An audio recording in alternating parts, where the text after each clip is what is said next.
মানিকচকের BJP নেতা তথা আইনজীবী অভিজিৎ মিশ্রকে খুনের হুমকি। একেবারে বছরের শেষে হিন্দি ভাষায় পরিবার সহ মেরে ফেলার হুমকি দেওয়া হয় ফোন মারফত, সেও ভূতনির তৃণমূল নেতা নীরেন্দ্র মাহাতোর নামে। নীরেন্দ্র মাহাতোর থেকে দূরে না থাকলে পরিণতি খারাপ হবে বলে হুমকি দেওয়া হয়। ইতিমধ্যেই এই ঘটনার পরিপ্রেক্ষিতে মানিকচক থানা ও সাইবার ক্রাইম থানায় লিখিত অভিযোগ করেছেন অভিজিৎ মিশ্র। তবে এই হুমকির ঘটনার পর থেকে রীতিমতো আতঙ্কে রয়েছে বিজেপি নেতা সহ গোটা পরিবার। মালদহের মানিকচক ব্লকের লালবাথানি এলাকার বাসিন্দা অভিজিৎ মিশ্র পেশায় আইনজীবী হওয়ার পাশাপাশি দীর্ঘদিন ধরে বিজেপি দলের সঙ্গে যুক্ত তিনি। বর্তমানে জেলা কমিটির সদস্য হওয়ার পাশাপাশি রায়গঞ্জ বিধানসভার ইনচার্জ দায়িত্বে রয়েছেন। ঘটনায় গত 29 তারিখ সন্ধ্যা নাগাদ ফোন মারফত তাকে প্রাণে মারার হুমকি দেওয়া হয় বলেই দাবি। এই ঘটনার পর তিনি জেলা সাইবার ক্রাইম মানিকচক থানা পাশাপাশি বার অ্যাসোসিয়েশন কর্তৃপক্ষ এবং বিজেপি নেতৃত্বের কাছে অভিযোগ জমা করেছেন। অত্যন্ত বলিষ্ঠ হিন্দি ভাষায় তাকে ফোনে এই ধরনের হুমকি দেওয়া হয়েছে। পরিবার নিয়ে খুব আতঙ্কের মধ্যে রয়েছে। পুলিশ প্রশাসনের কাছে অভিযোগ দায়ের করা হয়েছে, খতিয়ে দেখে প্রশাসন ব্যবস্থা নিক।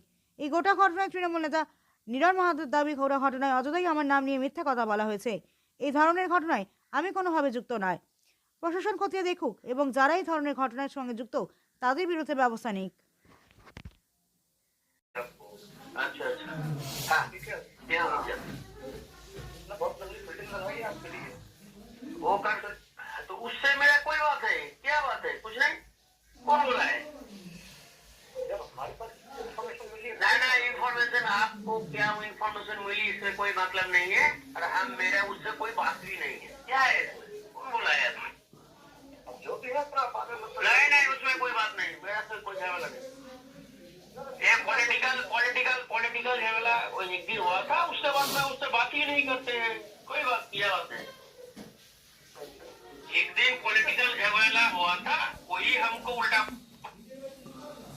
मैंने आपको वोट में रख दिया है। आप आपका जो समाचार रहता आप सोचिए करिए। हाँ ठीक है उससे कोई बात मतलब नहीं है, आपके लिए फील्डिंग लगा हुआ है ये मैंने बता दिया। अच्छा ठीक है। আমিও শুনলাম আমাদের অভিজিৎদার সঙ্গে কিছুদিন মানে কি যে আগে আমাদের একটা বন্যার সময় কথা কাটাকাটি হয়েছিল। আমি সব দিনকে সম্মান দিয়ে চলতাম, সেই দিন একটা কথা কাটাকাটি হয়েছে এবং শুনেছি মানে আপনাদের মাধ্যম দিয়েই আমাকে ডাকা হলো। কে বা কারা তাকে হুমকি দেওয়া হয়েছে আমার নাম দিয়ে। আমি ওখানে মানে কি যে আমি ওই সব কাজে নাই। এবার আমার গল্প হচ্ছে পুলিশ প্রশাসনকে বলবো এটা তদন্ত করে দেখুক, হ্যাঁ কথাটা ফ্রেশ হয়ে যাবে। আমার একজন টিকেল মানে কি যে ইয়ে করে মানে কি যে ও ভাইরা মুনাফা নিতে চাইছে। আমার তো একদিন মানে কি যে অভিজিৎদার সঙ্গে আমার একদিনই ঝামেলা হয়েছে, তাতে আর তো আমাদের কথা কাটাইও নাই। মানে ও দেখা হলেও ও নিজে যায়, আমি নিজে চলে যাই, কথা বলি হতো না। কিভাবে দেখছেন এই ধরনের একটা ঘটনা? এটাকে যদি মানে কি যে পুলিশ প্রশাসনের কাছে আমার বিনম্র অনুরোধ, এটাকে মানে কি যে পুরো তদন্তটা মানে কি যে জিনিসটাকে খতিয়ে দেখুক এবং আইনের কাছে মানে কি যে আইন যেন একে সুব্যবস্থা করে, একটা কঠোরতম ব্যবস্থা। আর আমাকে যে জড়িয়েছে বা আমার নাম দিয়েছে এটা পুরো সম্পূর্ণ মানে কি যে মিথ্যা। আপনার নাম? আমার নাম নিয়ে মা। কি দিয়েছে বাবা? কি হয়েছে? হ্যাঁ? কি হয়েছে? কি ঘটনা শুনেছে? আমার ছেলে কোর্টে গিয়েছিল, কোর্টে ছেলেটাকে এমন হুমকি দিয়েছে জীবনে মেরে দেবে তাই। আমাদের তো ফ্যামিলি আছে, আমার সংসার আছে, আমার ছেলের বউ আছে, ছেলে আছে, তার বাচ্চা আছে। এটা তোমরা নিতে পারছি না বলো? আপনারা কি ভয়ের মধ্যে আছেন? এটা খুব ভয়ে আছি বাবু। ছেলে তো আমার ঘরে থাকে না, সবসময় ছেলে কোর্ট যায়, এখানে সেখানে যায়। আমরা খুব ভয়ে অস্থির আছি যে কখন কি ঘটে যাবে। এই ধরনের ঘটনা ঘটলো, পরিবারের একটা তো আতঙ্ক রয়েছে। হ্যাঁ, কি অনুমান করছেন আপনারা? কেমন বাবু? এর পিছনে যুক্ত হতে পারে বিরুদ্ধ পার্টি, আর কে হতে পারে বলো? রাজনৈতিক কারণ?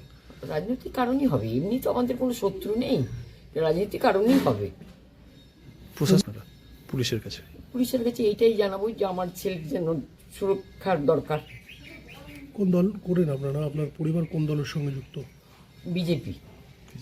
বরাবরই বিজেপির সঙ্গে যুক্ত? হ্যাঁ। আপনার নামটা বলুন। দীপিকা মিশ্র।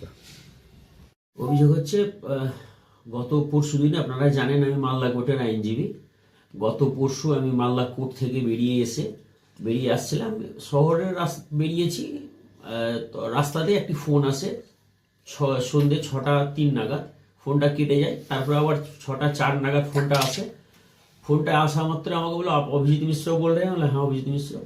बोला आप নীরেন মাহাতো টিএমসি নেতা, মানে এ হচ্ছে টিএমসি নেতা নীরেন মাহাতো, যে নীরেন মাহাতোর সঙ্গে গঙ্গা ভাঙনে যখন ভুতলির কাজ হচ্ছিল, গঙ্গা ভাঙনে দুর্নীতি হচ্ছিল, আমি তখন প্রতিবাদগুলো করতে যেতাম।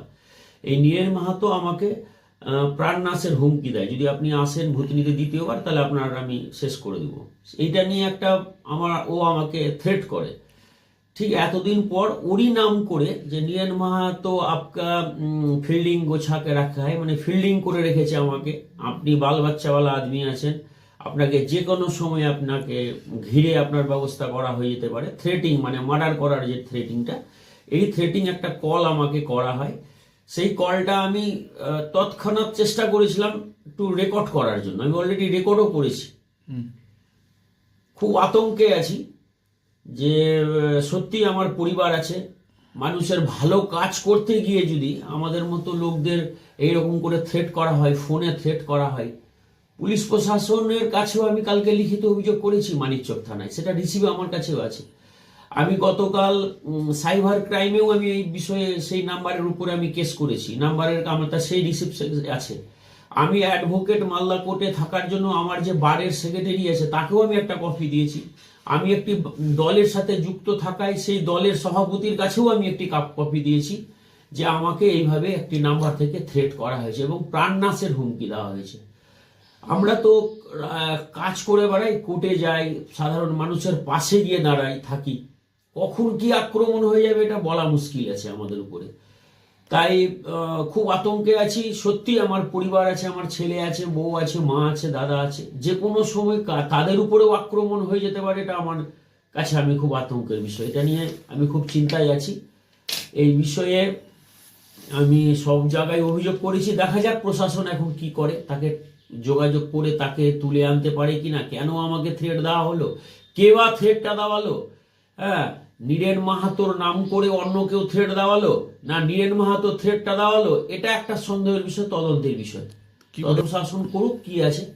দেখুন, ও একেবারে পরিষ্কার হিন্দি ভাষায় কথা বলছে এবং আমাদের মানে মালদা শহরে এত সুন্দর হিন্দি ভাষা আমি খুব কমই আমরা দেখতে পাই। কিছু মানুষ যারা বাইরে বিহারে বা বিভিন্ন জায়গায় থাকে তাদের এত পরিষ্কার হিন্দি ভাষা।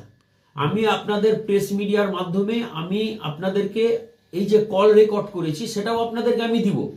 আমি মানিকচক থানায় যে অফিসারের কাছে কালকে ডায়েরি করেছি আমি তাকেও দিয়েছি।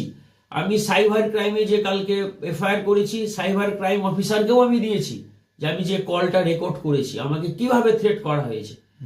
আমি বারকেও দিয়েছি, আমি আমার প্রেসিডেন্টকেও দিয়েছি, আমি সবাইকে দিয়েছি। কি মনে করছেন কি কারণে হতে পারে? কারণ দেখুন, আমি তো একটি পলিটিক্যাল দলের সাথে যুক্ত। কোন দল? আমি বিজেপির সাথে যুক্ত, ভারতীয় জনতা পার্টির সাথে আমি যুক্ত।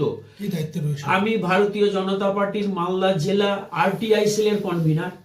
আমি বিগত দিনে মালদা জেলার বিজেপির সম্পাদক ছিলাম।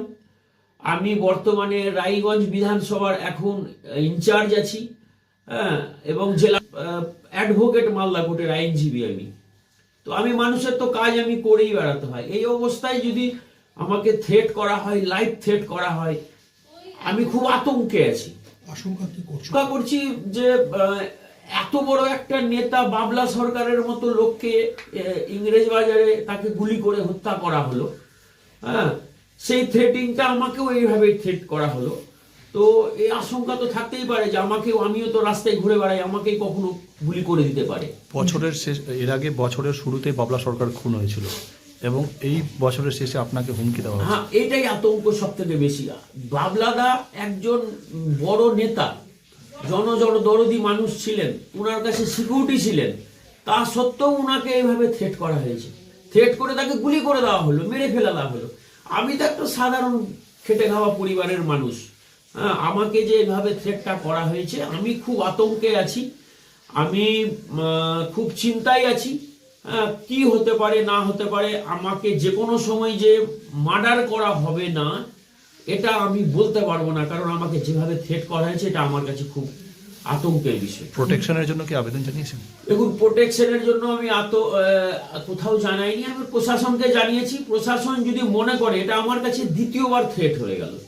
একবার প্রকাশ্য দিবালোকে থ্রেট করেছিল নীরেন মাহাতো, তৃণমূলের একজন নেতা, আর এটা আমাকে ফোনে থ্রেট হলো এবং তার নাম দিয়ে থ্রেট করা হচ্ছে। কি কোনো রাজনৈতিক স্বার্থে কি এটা হতে পারে? দেখুন, হতে পারে, এটা অস্বীকার আমি করতে পারছি না। এমনও হতে পারে যে ও নীরেন মাহাতোর নাম ভাঙিয়ে কেউ থ্রেট করছে, এমনও হতে পারে। আমি কিন্তু এটা তদন্তের বিষয়, এটা আমি কনফার্ম কিছু বলতে পারছি না। তবে খুব আতঙ্কে আছি দাদা, আমি খুব আতঙ্কে আছি। বিগত দিনের ঘটনাগুলোতে বিহার যোগ দেখা গেছে, এক্ষেত্রে হিন্দি ভাষী। একেবারে এটা বিহার ঝাড়খণ্ডের কিছু মানুষ আছে যারা এই সমস্ত ক্রিমিনাল কাজের সাথে যুক্ত থাকে। তারাও যে সুপারি নেয় যাকে বলা হয়, তারা এইরকম কাজের সাথে যুক্ত থাকে। সম্ভাবনা আমি এড়িয়ে দিতে পারছি না যে তারাও এই সাথে যুক্ত আছে কিনা, এটা তদন্তের বিষয়। এটা গত কয়েকদিনে কারোর সাথে কোনো আইন সংক্রান্ত না না না না না না তো কোনোদিন কারোর সাথে কোনো ঝামেলা হয় না। সাধারণ মানুষের মতো যাই কোর্টে, সাধারণ মানুষের মতো কাজ করি। আমি কারোর সাথে ঝগড়া ঝামেলা করার জন্য মানসিকতাই নেই, করি না। বিভিন্ন জায়গায় মানুষের বিপদে দাঁড়ানোর চেষ্টা করি। কাউকে কেউ কোনো কিছু চাইতে আসলো দান করে দিই, অনেক কিছু চেষ্টা করি। সামাজিক কাজের সাথে যুক্ত থাকি, ধর্মীয় কাজের সাথে যুক্ত থাকি। কিন্তু দাদা আমি খুব আতঙ্কে আছি। আমাকে যেভাবে থ্রেট করা হলো, বাবলাদার কথাটা আমার মনে পড়ছে। বলা যায় না, বাবলাদাকে যেভাবে আক্রমণ করা হয়েছে, আমিও সেই আক্রমণের শিকার যদি না হয়ে যায়, এটাই আমি খুব টেনশনে আছি। আমার নাম অভিজিৎ মিশ্র, আমি মালদা কোর্টের আইনজীবী, আমি ভারতীয় জনতা পার্টির একজন সদস্য।